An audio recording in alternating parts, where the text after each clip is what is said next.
बिहार विधानसभा चुनाव के नतीजे साफ हो चुके हैं, लेकिन उसके बाद से लगातार इस बात का इंतजार किया जा रहा था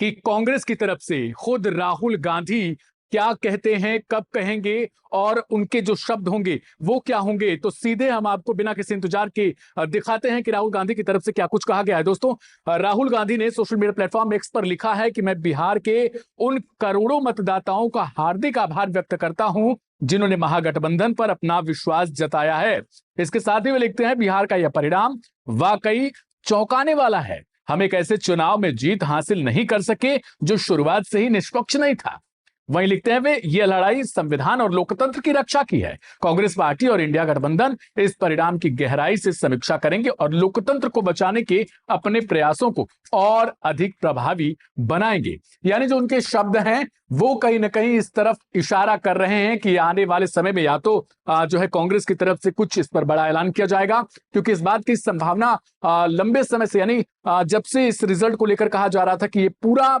जो घटनाक्रम है जिस तरीके से टैली बदलती रही और एनडीए के समर्थन में जाती हुई और लहर की तरह दिखती रही, उसके बाद से ये कहा जा रहा था कि कहीं ना कहीं ये हो सकता है कि कांग्रेस पार्टी इसको लेकर कुछ ऐलान करे या फिर महागठबंधन की तरफ से कहा जाए। अभी तक जबकि हम वीडियो आपको रिकॉर्ड करके सुना रहे हैं तब तक तेजस्वी यादव की तरफ से कोई प्रतिक्रिया नहीं आई है। इसके लिए भी लोग इंतजार कर रहे हैं कि आखिरकार राजद की तरफ से यानी आरजेडी की तरफ से तेजस्वी यादव क्या कहते हैं इस चुनाव को लेकर, जिस तरीके से जो परिणाम अभी फिलहाल दिखाई दे रहे हैं। लेकिन राहुल गांधी के जो शब्द हैं, उन्होंने सबसे पहले तो बिहार के मतदाताओं का हार्दिक आभार जो है वो व्यक्त किया है, लेकिन इसी लाइन में वो एक और इशारा कर रहे हैं। इस बात की संभावना भी अब जताई जा रही है कि कांग्रेस पार्टी इंडिया गठबंधन परिणाम के बाद जो समीक्षा करेगा, जिस बात की वो चर्चा कर रहे हैं, जिस बात की तरफ उन्होंने इशारा किया कि हम इस बात को स्वीकार तो कर रहे हैं, आभार भी व्यक्त कर रहे हैं कि जो लोगों ने हम पर विश्वास जताया, लेकिन इस बात के लिए भी वे इशारा कर रहे हैं साफ शब्दों में कि आगे जो है वो इसकी समीक्षा करने के बाद क्या होगा वो इंडिया गठबंधन तय करेगा। उसमें कांग्रेस पार्टी का क्या रोल होगा, तेजस्वी की पार्टी आरजेडी का क्या रोल होगा, और क्या वे अब इस चुनाव के बाद, इस रिजल्ट के बाद कुछ ऐसा एक्शन करेंगे कि भाई क्या कुछ खामियां थी, या तो जो आरोप लगातार कांग्रेस के भी कई पार्टी प्रवक्ताओं के आपने बयान सुने होंगे, उनकी तरफ से साफ शब्दों में ये कहा जा रहा है कि ईसीआई और ज्ञानेश कुमार जो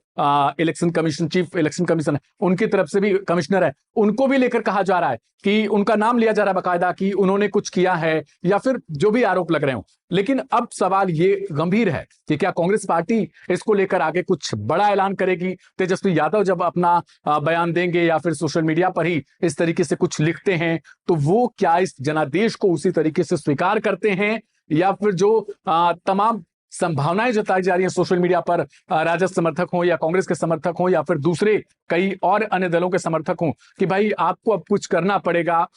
इसके खिलाफ आपको आवाज उठानी पड़ेगी, या तो आप इसे स्वीकार करिए कि नहीं हमारी कोई कमी है, या फिर जो आप जिस बात का लंबे अरसे से जिक्र करते आए हैं, वोट चोरी को लेकर, उसमें इस चुनाव में भी कुछ ऐसा हुआ है। क्योंकि लोग इस ये बात जो है ये गले नहीं उतर रही है किसी के, क्योंकि वो लोग, उन लोगों को लग रहा है कि जिस तरीके से कहा जा रहा था कि बेरोजगारी या फिर पलायन हो या फिर लगातार जिस हिसाब से चुनाव से पहले ही मर्डर हो रहे थे, तमाम खबरें आ रही थी, उसके बावजूद इस तरीके से अगर एनडीए को वोट जाता है, समर्थन मिलता है, तो क्या वो सिर्फ वो 10,000 रुपए वाला फैक्टर जो चुनाव से पहले था, जो ऐलान किया गया था, उसका असर है, महिलाओं का असर है, या फिर वाकई में जो यूथ है, जो बिहार की जनता है, वो पूरी तरीके से एनडीए की तरफ शिफ्ट हो गई। तो सवाल यही रहेगा। फिलहाल आपको क्या लगता है कि राहुल गांधी जिस बात की तरफ इशारा कर रहे हैं उसमें क्या कुछ हमें देखने को मिलेगा, वो कमेंट बॉक्स में जरूर लिखकर आप बता सकते हैं। तमाम अपडेट्स के लिए